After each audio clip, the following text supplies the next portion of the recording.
دوکاندار د راپلورونکو او کسبګرو د هټیوالو ډېره زیاته مننه چې دا یو نوښت یې کړی و.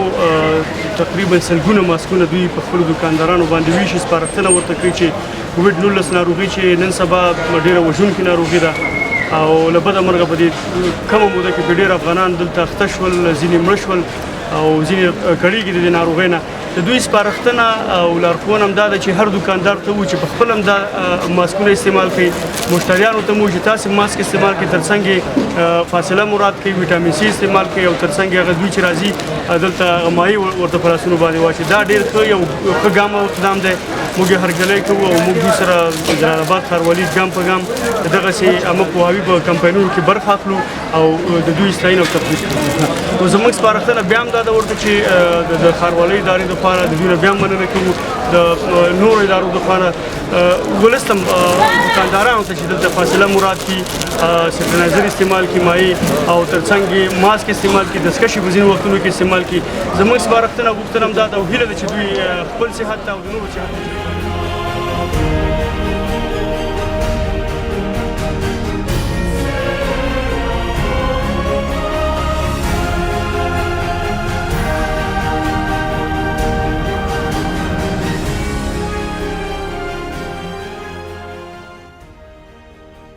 په هدایت د ښاروالۍ د تنظیم د مارکیټو اتل صاحب په ملګرتیا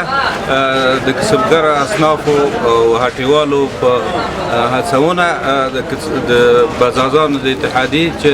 ملي تجاران دوی تقریبا 600 ماکسونه اخیستی چې موږ په 300 دوکانداران باندې عملا توزیع کوو او دا د دې توزیع دا معنا دی چې باید دوکاندار وي هغوی هم ماکس واچوي او خپله مشتري ته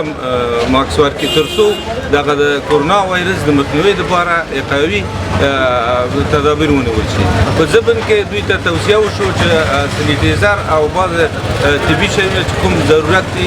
هغه باید هم دوی استعمال کړي چې عملا د مارکیټونو د تنظیم او موږ په ګډه دوی ته لارښودنه وکړو. انشاءالله چې دا به ډېر مثبت وي او دا زموږ یوازې به د راپروشان په حساب باندې په نور صنفونو کې هم موږ پلان لرو چې په ټول صنفونو کې موږ دا ماکسونه توزیع کړو او عامه پوهاوی وکړو تر څو خلک د دې امراض نه بچ پاتې شي او یو بل ته دا امراض انتقال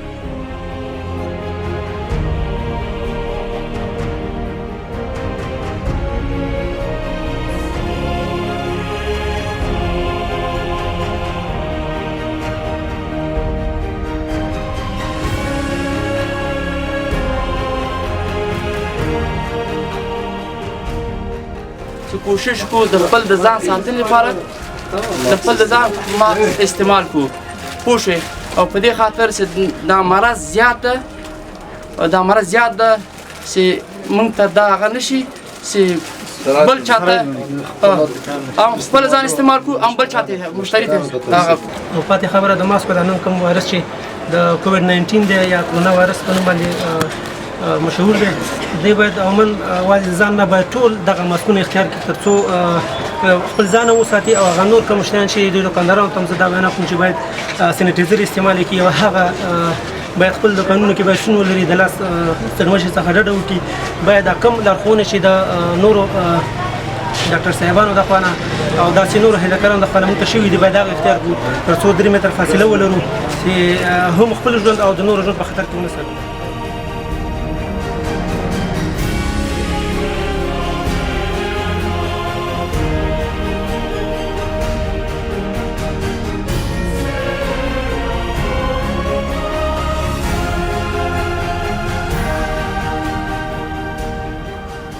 دا خو د ژوند ژغورنې دپاره یو غټ سهولت دی او باید مشتري او که دوکاندار باید دا استعمال کړي. نور دوکانداران دې هم استعمال کړي، که مشتریان دي که دوکانداران دي د دې نه د استفاده وکړي. ګټه یې څه ده؟ ګټه همدا ده د کرونا د مخنیوي په خاطر. کوم ماسکونه چې 600 دانې زموږ مشران موږ ته توزیع کړه او د کرونا مخنیوي دپاره موږ به یې استعمالوو او نور مشتریانو ته هم به هدایت کوو چې دا استعمال کړي او د وزارت صحت عامې کوم